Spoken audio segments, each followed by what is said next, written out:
수 없을 만큼 풍요를 누리며 살면서도 현대인들은 더 큰 만족을 원합니다. 우리 안에 있는 욕망을 구조조정하지 않으면 우리는 욕망에 따라 살아가는 삶을 살아갈 수밖에 없습니다. 말이 좀 어려운데요. 그림 하나를 준비했습니다. 준비된 그림 한번 보여주시겠어요? 잘 보이시나요? 1970년에 노벨 경제학상을 수상한 폴 사무엘슨 교수라는 분이 계셨습니다. 이분이 자본주의 시대를 살아가는 사람들이 어떻게 행복을 느끼는지를 연구를 했습니다. 그래서 공식을 하나를 발견하게 되는데, 행복이란 것은 욕망과 그리고 소유와 관계가 있다는 것을 발견하게 되었습니다. 행복은 욕망분의 소유인데, 이것을 쉽게 전달드리면 우리에게 욕망이 크면은 소유가 많아야지만 행복함을 느낀다는 것입니다. 이것도 가지고 싶고 저것도 가지고 싶고 이것도 하고 싶고 저것도 하고 싶은 사람에게는 소유가 그만큼 충족이 되어야지만 행복함을 느낀다는 거죠.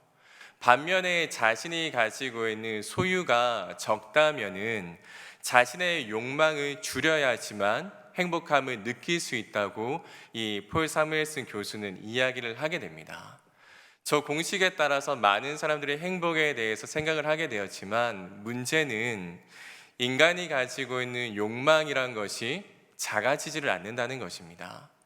이 욕망이란 것이 심도 없고 작아지지도 않게 되니까 사람들이 자신의 행복을 위해서 추구했던 게 소유였습니다. 자신의 욕망은 이만큼 큰데 행복해지기 위해서는 그 욕망을 충족시켜줄 소유가 너무나 중요하고 필요했었으니까 사람들은 소유에 대한 갈망과 갈증을 가지게 됩니다. 그렇기 때문에 우리가 살아가고 있는 이 시대가 신자유주의 시대라고 하기도 하고, 잘 알고 있는 자본주의 시대라고도 이야기하기도 합니다. 돈이 전부인 시대, 돈이 많아야지만 나의 욕망이 충족이 되고 행복해질 수 있는 시대, 우리는 이 시대를 그렇게 부르고 있습니다. 그런데 이 시대는 욕망이 크게 지배하다 보니까 우리의 삶에 너무나 피폐한 모습들이 나타나기 시작합니다. 욕망이 크다 보니까 우리는 소비하는 모습에 따라서 우리가 가지고 있는 사람에 대한 가치를 상대방에게 전달하는 시대를 살고 있습니다. 내가 돈을 많이 쓰는 사람이 되어 있으면 남들보다 좀 우월한 사람이 되어 있다는 생각이 들게 되고, 남들과 좀 차별되게 살고 싶은 마음이 우리의 마음속에 있어서 점점 더 욕망을 충족시키고 싶은 소유를 원하게 되었습니다. 그러다 보니까 삶이 피곤해질 수밖에 없습니다. 돈을 벌어야 되니까 끊임없이 일을 해야 되고 끊임없이 경쟁해야 되고, 삶 가운데 쉼이 없다 보니까 우리의 삶이 너무나 피폐해질 수밖에 없습니다. 그래서 욕망에는 쉼이 없다고 이야기를 하는 것입니다. 그리고 이 욕망에는 끝이 없기 때문에 이 욕망만을 가지고 살기에는 우리의 인생이 너무나 고달플 수밖에 없습니다. 성경이 이야기하는 진리, 그리고 하나님께서 우리에게 가르쳐 주신 진리는 이런 욕망에 대한 구조조정에 대한 이야기입니다. 그리고 이런 욕망을 우리 안에서 구조조정하지 않으면 우리가 하나님이 원하시는 삶을 살아갈 수 없음을 또한 이야기하고 있습니다. 그런데 이런 욕망에 대해서 가장 자세히 기도할 수 있게 가르쳐 주신 것이 바로 주님이 가르쳐 주신 기도입니다. 오늘 짧지만 주님이 가르쳐 주신 기도를 잠깐 살펴보시면서 우리가 욕망을 어떻게 조율하고 하나님이 기뻐하시는 삶을 어떻게 살아가야 할지를 함께 살펴보도록 하시겠습니다. 우리 나눠드린 유인물 중에 우리 1번과 말씀 전까지 같이 한번 읽어보도록 하시겠습니다. 시작. 내 자신의 욕망의 삶에서 하나님 중심의 삶으로 삶의 방향을 전환해야 합니다. 주님이 가르쳐 주신 기도는 우리가 알고 있는 기도 가운데 가장 이상적인 기도의 모습을 가지고 있습니다. 기도의 본질은 하나님을 아는 것이고 하나님의 뜻을 아는 것입니다. 그리고 그 뜻대로 살아가는 것이야말로 기도의 본질입니다. 이것을 위해 우리 삶에 하나님의 나라가 임해야 합니다. 하나님의 나라가 임할 때 우리는 나 자신의 욕망의 삶에서 하나님 중심의 삶으로 삶의 방향이 전환됩니다. 우리 말씀 같이 누가복음 11장 2절 말씀 한번 읽습니다. 시작.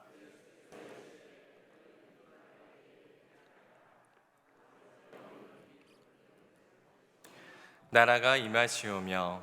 아멘. 주님께서 가르쳐 주신 이 기도야말로 우리에게 가장 이상적인 기도의 모습입니다. 그런데 우리가 주기도를 찬찬히 살펴보면 그 기도 내용 중에는 우리가 하나님께 필요로 하는 것을 이루어 달라는 기도가 담겨져 있지는 않습니다. 하나님의 나라가 임하고, 그리고 하나님의 뜻이 이 세상에서 세워지고, 그리고 일용할 양식을 달라는 그런 기도는 어쩌면 우리의 욕망과는 상당히 떨어져 있는 기도의 내용일지도 모릅니다. 근데 그럼에도 불구하고 이 기도야말로 성경이 이야기하는 가장 이상적인 기도의 모습을 담고 있습니다. 왜냐하면 기도의 본질인 하나님과의 관계, 하나님의 뜻, 하나님의 나라에 대한 기도가 담겨져 있기 때문입니다. 하나님 나라라는 이 단어에 대해서 많은 사람들이 오해를 하고 있습니다. 우리 마가복음 4장 26절 말씀인데요. 우리 화면에 띄어지면 같이 한번 읽어보도록 하시겠습니다. 시작. 또 이르시되 하나님의 나라는 사람이 씨를 땅에 뿌림과 같으니. 아멘. 주님께서 제자들에게 하나님 나라에 대해서 이제 설명을 해 주십니다. 근데 하나님 나라는 주님이 어떻게 말씀하시냐면 사람이 씨를 땅에 뿌림과 같다고 말씀하십니다. 여기서 말하는 사람이 씨를 땅에 뿌림과 같다는 말은 행동을 이야기하는 것이죠. 우리가 하나님 나라라고 하면 어떤 공간적인 의미를 생각을 많이 하고 있습니다. 천국이나 죽고 난 다음에 가는 공간으로 알고 있지만 하나님 예수님께서는 자신의 나라를 공간적인 의미로 말씀하시지를 않으셨습니다. 오히려 행동, 그리고 어떤 모습, 그리고 운동 이런 것으로 말씀하셨지 공간적인 의미로 말씀하신 적이 없으셨습니다. 주님이 말씀하신 하나님의 나라는 죽고 난 다음에 가게 되는 천국을 의미했던 것이 아니라 하나님이 통치하시는 삶의 모습을 이야기하셨습니다. 하나님이 우리의 삶에 통치하시는 순간, 그리고 하나님이 우리의 삶에 함께 하시는 그 순간이 바로 하나님의 나라가 우리의 삶 가운데 임한 그런 순간입니다. 하늘에서 하나님의 나라가 임한 것 같이 땅에서도 하나님의 나라가 임하게 하여 주십시오란 기도는 하나님이 다스려 주시는 삶이 내 인생에 임하기를 소망합니다라는 기도와 같은 것입니다. 우리가 하나님의 나라를 공간적인 의미로 생각을 한다면 우리는 그 공간적인 의미에 들어갈 어떤 자격이나 조건에 대해서 고민을 많이 할 것입니다. 그 자격과 조건을 갖추기 위해서 신앙생활을 하게 되겠죠. 근데 이런 모습 중에 안 좋았던 모습이 중세시대 때 나타났었습니다. 천국에 가기 위해서 어떤 하나의 증서를 만들어서 팔기 시작한 것이 바로 면죄부였었죠. 그 당시에 많은 사람들은 천국이라는 공간이 있는 줄 알았고, 그리고 그 천국을 가기 위해서 면죄부를 사야지만 죄사함을 받고 가게 된다고 생각을 했었습니다. 그렇지만 하나님은 하나님의 나라를 현재적인 의미와 함께 미래적인 의미로 함께 말씀을 하십니다. 죽고 가게 될 하나님의 나라뿐만이 아니라 이 세상을 살아갈 때에도 하나님이 우리의 삶을 통치하시고 지배하시는 그 나라가 우리가 신앙생활을 할 때 나타난다는 것을 우리에게 알려주신 것입니다. 우리의 삶 가운데 하나님의 통치가 임하게 될 때 그때야말로 우리가 하나님의 뜻대로 살아갈 수 있는 순간이 임하게 되는 순간입니다.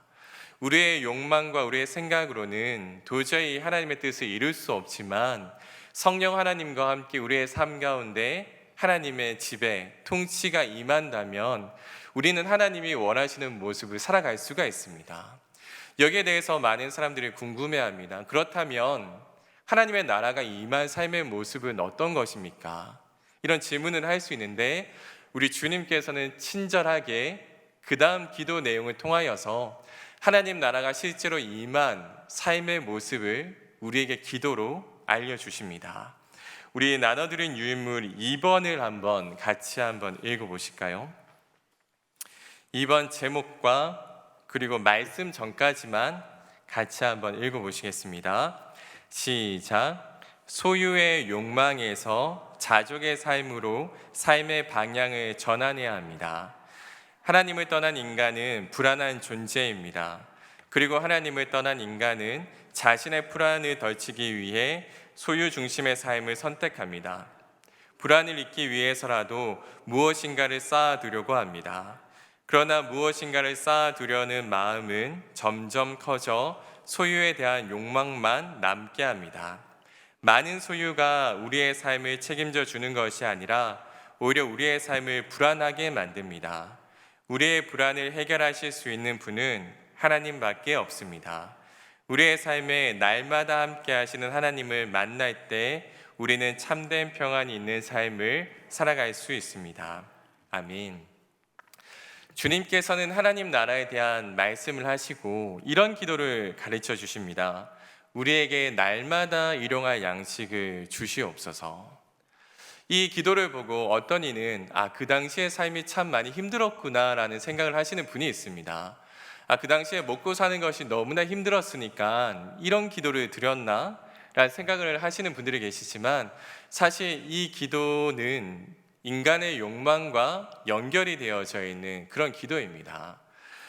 그 풀무원이라는 회사를 설립한 그 정치가인 원혜영 씨가 있습니다. 이 원혜영 씨가 자신의 아버지 원경선 씨의 삶을 회고하면서 어떤 글을 하나 적게 되는데 그 글에는 일용할 양식이 어떤 의미인지를 담고 있습니다. 일용할 양식이야말로 하나님 나라의 경제 원리라고 이야기를 하게 됩니다. 인간이 채집 생활이 아니라 농경 생활을 시작하면서 만들게 된 것이 있는데요. 그게 무엇이냐면 곡간입니다.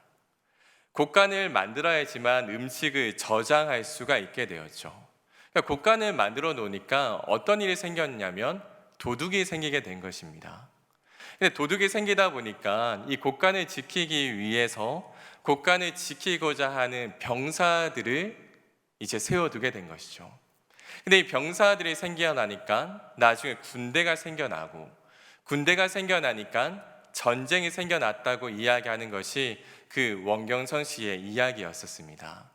사람이 매일매일 하나님이 주시는 것에 만족하지 않고 그리고 농경생활 시작하면서 무엇인가를 모으고 곡간을 짓고 지키려고 하고 그리고 그것을 위해서 싸우다 보니까 우리 인생에 우리의 삶 가운데 전쟁이라는 것이 일어났다고 그 원경선 씨는 이야기를 했던 것입니다. 그래서 그분이 이야기한 것은 매일매일 우리에게 주시는 하나님의 은혜, 그 하나님의 은혜를 잊어버리고 우리의 삶의 곡간만 넓히려고 한다면 그 사람은 이 세상에서 행복하게 그리고 이 세상에서 기쁘게 살아갈 수 없음을 이야기하게 됩니다. 우리에게 날마다 일용할 양식을 주시옵소서라는 이 말씀의 뜻은 하나님, 내가 내 욕망을 이기고 하나님께 의지하여서 오늘 하루를 살게 해 주십시오라는 기도와 같은 것입니다. 우리가 잘 알고 있는 이스라엘 사건이 있습니다. 출애굽이라는 놀라운 사건이 있었죠. 이스라엘 민족의 역사를 바꾸고 정체성을 바꾼 이 사건 가운데 하나님이 수많은 역사를 광야에서 보여주십니다. 물을 그 홍해라는 강을 건너고 바다를 건너고 이제 광야라는 곳에 서게 되었을 때 그 허허 벌판이었던 곳에 하나님이 먹을 것을 주십니다. 그 먹을 것이 만나였습니다. 근데 여러분이 잘 아시겠지만 이 만나는 참 신기하게 하루가 지나면 바로 썩어버리는 그런 음식이었습니다.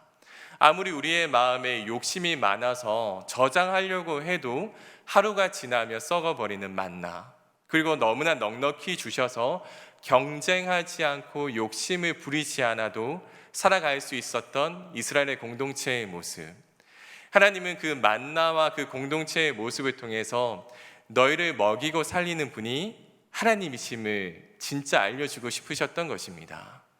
우리가 하나님께 드려야 할 날마다 일용할 양식을 주시옵소서라는 고백 안에는 하나님, 내가 오늘은 내 욕망대로 사는 것이 아니라 하나님을 의지하며 살겠습니다라는 고백이, 그리고 하나님이 없으면 오늘 하루를 살 수 없다라는 고백이 들어가 있는 기도문인 것입니다. 우리가 정말 우리의 인생의 곡간을, 마음의 곡간을, 욕심의 곡간을 허물지 않고 하나님을 의지하는 마음 없이 살아간다면 우리의 삶에서 전쟁은 끊이지를 않을 것입니다. 원경선 씨가 했던 말의 핵심은 우리가 너무 소유 중심적인 삶을 살게 된다면 하나님을 잊게 될 것이고, 하나님의 은혜를 의지하며 살게 될 때에는 우리가 이 세상에서 잘 살아갈 수 있게 된다는 것을 자손들에게 알려주고 싶었던 것입니다. 우리는 소유 중심에서 살아가는 그런 삶이 아니라 매일매일 하나님 때문에 자족하는 삶을 살아갈 필요가 있습니다. 예전에 우리들은 먹고 사는 문제에만 신경 썼다가 지금의 우리들은 더 잘 먹고 사는 문제를 신경 쓰고 있죠. 그렇지만 이렇게 살아가다 보면 어느 순간부터 우리는 하나님이 아니라 욕망에 사로잡혀서 이 세상을 살아가게 될 것입니다. 주님은 우리에게 이 기도를 가르쳐 주시면서 진짜 우리가 붙잡아야 할 가치가 어디에 있는지를 알려주고 계신 것입니다. 우리 계속해서 3번을 같이 한번 읽어보시겠습니다. 3번 제목과 그리고 말씀까지 한번 같이 읽어보실까요? 제목과 말씀입니다. 시작. 판단의 욕망에서 사랑과 공감과 소통의 삶으로 삶의 방향을 전환해야 합니다. 사람에게는 스스로 기준이 되려는 욕망이 있습니다. 그래서 사람들은 자신을 세상의 기준으로 놓고 남을 판단하거나 비교합니다. 더 나아가서는 편견 어린 시선으로 남을 정죄하거나 비판합니다. 성경은 모든 사람이 죄인이며 우리의 죄를 해결할 방법은 주님을 통해서만 가능하다고 이야기합니다. 우리는 나의 신념으로 남을 재단하는 사람이 아니라 용서하고 사랑하며 공감하며 소통할 줄 아는 삶을 살아가야 합니다. 우리 말씀 같이 한번 읽습니다. 시작. 우리가 우리에게 죄 지은 모든 사람을 용서하오니 우리 죄도 사하여 주시옵고 우리를 시험에 들게 하지 마시옵소서 하라. 아멘.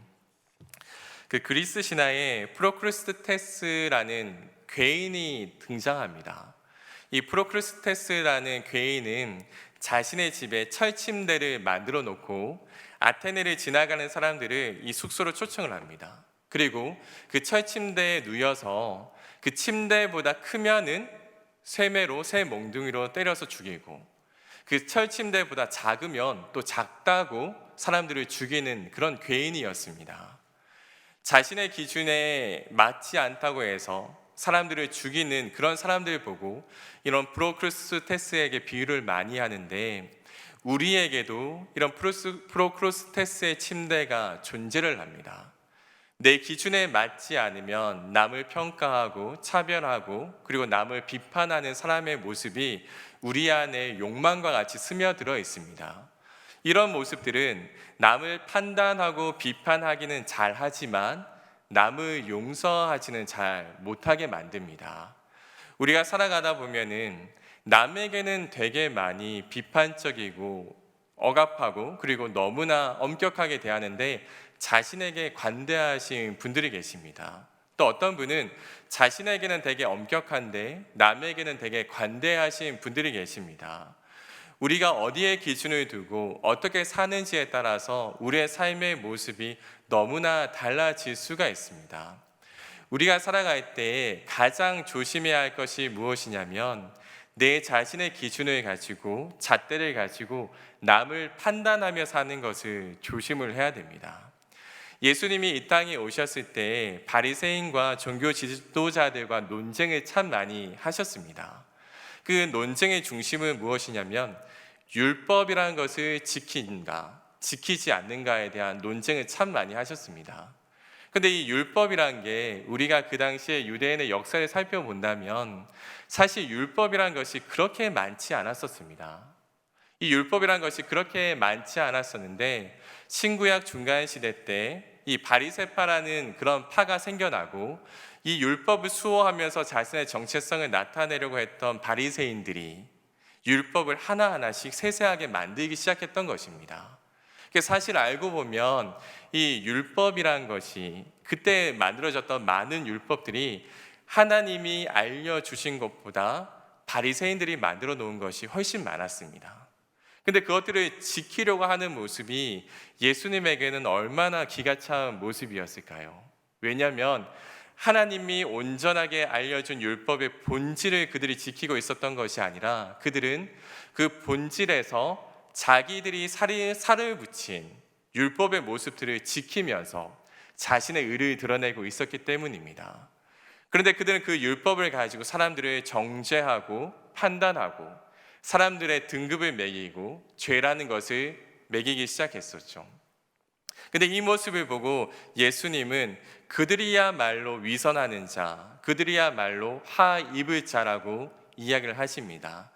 심지어 사두개인들이 그 당시에는 더 나쁜 사람들이었는데 사두개인보다 바리새인들을 예수님은 더 많이 욕을 했었습니다. 근데 그 기준은 자신의 잣대로 사람들을 판단하고 용서하지 않았던 사람들의 모습이었기 때문입니다.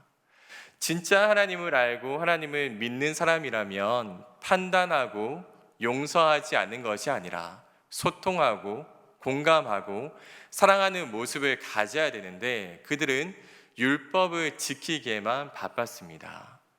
우리가 예수를 믿으면서 살아갈 때 늘 우리의 삶에서 살펴봐야 할 것이 있습니다. 그것은 하나님을 사랑하는 마음과 함께 옆에 있는 이웃들을 사랑하는 마음이 내 마음 가운데 있는지를 늘 확인을 하셔야 됩니다. 옆에 있는 이웃들을 내가 내 기준에 의해서 판단하고 또한 비판하고 또한 정죄하며 살아가는지 아니면 그들 또한 나와 같은 죄인임을 인정하면서 품어주고 배려하고 사랑하고 있는지를 살펴볼 줄 알아야 됩니다. 오늘날 많은 심리학자들, 상담학자들이 공통적으로 이야기하는 것이 있습니다. 어떤 것이냐면 우리 밑에 세대들은 어쩌면 공감하는 능력을 잃어버릴지도 모른다는 것입니다. 우리가 지금 코로나19 시대를 보내면서 이런 위험의 시기를 보내고 있습니다. 사람과 사람이 대면하는 시대가 조금씩 사라지고 있고 누군가를 만나서 이야기할 수 있는 환경들이 줄어들고 있고 어쩌면 우리 밑에 세대들은 친구란 것이 컴퓨터나 로봇이거나 아니면은 가족밖에 없는 세상을 살아갈지도 모릅니다. 이런 사람들이 어떻게 상대방의 마음을 공감하고 상대방의 마음에 아파하고 함께 그들을 사랑하며 배려할 수 있을까요? 지금 우리가 살아가는 세상에서 이웃을 사랑하는 마음을 잃어버리게 된다면 어쩌면 주님이 우리에게 주셨던 인간성도 잃어버리는 세상이 올 줄 모릅니다.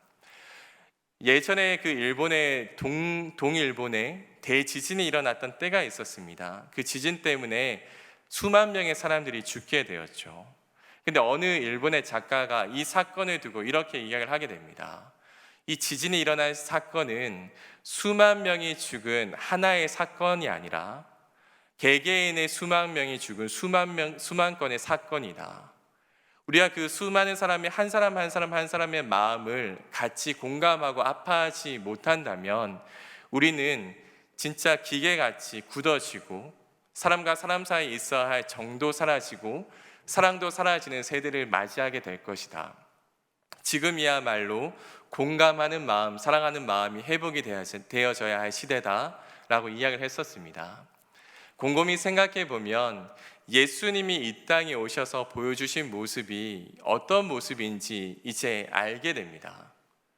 그 당시에 주류 계층이 아니었던 죄인과 세리들과 그리고 병자들과 창기들과 소외받았던 모든 사람들에게 서스름없이 다가가셔서 그들의 아픔에 공감하시고 그들의 마음을 만져주시면서 이야기하신 하나님 나라.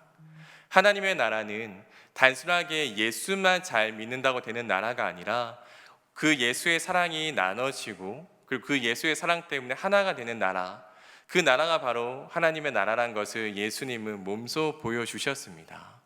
바로 이런 나라들이 이루어지는 것을 주님 우리에게 기도로 가르쳐 주셨습니다. 우리에게는 늘 자기 자신을 기준으로 세우고 싶은 욕망이 있지만 주님은 우리에게 그 욕망이 아니라 사랑하는 마음을 가지고 살아가야 됨을 이야기를 하셨습니다. 오늘 주기도의 짧은 내용을 가지고 살펴보게 되었지만 이 주기도가 우리에게 전하는 메시지는 확실합니다.